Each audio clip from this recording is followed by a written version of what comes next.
What's cracking? You got DRSB Media right here. When we do that. You don't have to snap. You got squash right there. Yo, what's up? Anyways, this is our This Week in Baseball episode number 2. Not much interesting has happened this week. You know, you did have pitchers and catchers reporting. Yeah. But other than that, we got 4 topics we'd like to talk about in this 5-minute episode. Yeah, or maybe even less. Actually. Maybe less 5-6 minutes. Anyways, 2. Let's get right to it. Topic number 1.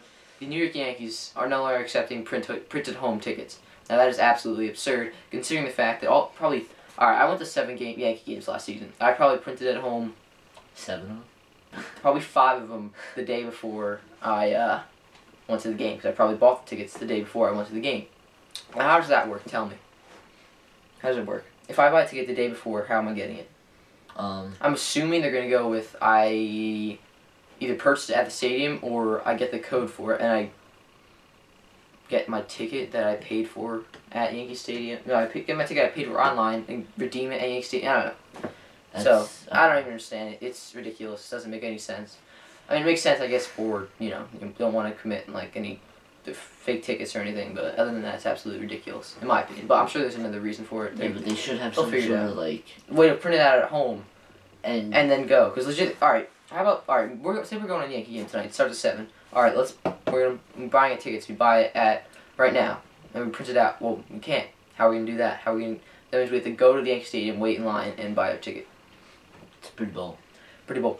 Anyways, moving on to topic number 2. 20 teams reportedly have reached out to Tim Lincecum. Hopefully one of them is the Yankees, because honestly, the Yankees rotation, you have Masahiro Tanaka, Mike Pineda, Lou Severino, CC Sabathia, Nathan Valdi, and then you also have Von Nova, but honestly, I guarantee one of them will be in the DL soon. Lincecum can also throw from the bullpen. Of course, the deal will have a lot of incentives with innings pitched, what he does, ERA, all that jazz. And they could slot him in the number 5 spot, say CC has, for some, like a terrible spring. And they're just like, alright, so CC's moving to the bullpen, and he's going to slide Lincecum in there. So, I think the Yankees did go to their showcase. I'm hoping they did. Hoping they reached out to him. And that's about Lincecum. Yeah. Anyways, Lincecum is a 2-time Cy Young Award winner, 2008, 2009, and 3-time World Series champion. Yes. Topic number 3. The New York. This is very Yankee based, I just realized. Yeah. Anyways, 3 to 4 topics with Yankees. The New York Yankees reportedly had a deal with Tommy Hunter, who was a member of the Cleveland Indians, had a 4.18 ERA and 60 innings pitched, 4.31 career ERA, but it fell apart due to a physical. That would have been their only free agent they signed this offseason. They currently spent $0 on any free agents this year. So, deal with Hunter, they fell apart. He's a bullpen guy. He used to be like a little bit of a starter back in its early days. And he probably would have slotted in for the long relieving spot if Brian Mitchell, didn't work out in the spring. He probably would have replaced Adam Warren.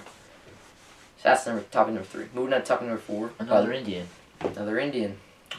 Now he's an Indian. Juan Uribe. Hit 14 home runs, 43 RBIs, a 253 batting average, 739 OPS. Played last season with the Los Angeles Dodgers, the Atlanta Braves, and the New York Mets. He just signed a 1-year deal with the Cleveland Indians. I just realized these are really short when there's not much to talk about. Yeah. It's probably not even 5 minutes. It's 5 minutes right now. Yeah, that's about, spring training reported. The Yankees spring training reported yesterday. Joe Girardi had his press conference. They talked a little about that. And, whatever team you like, I'm sure they had a manager press conference 7 weeks to opening day? I think 43 days was today or something. I think 43 days or something today. Yeah, opening day is April 4th.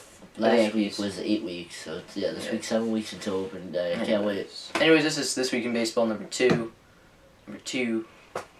And hopefully next week will be more interesting. There wasn't much that went on. Yeah. They'll probably get cracking once spring training. Actually, the spring training games roll around. Anyways, that's about a wrap for This Week in Baseball number 2. See you next week number 3. Stay cracky. Stay cracky.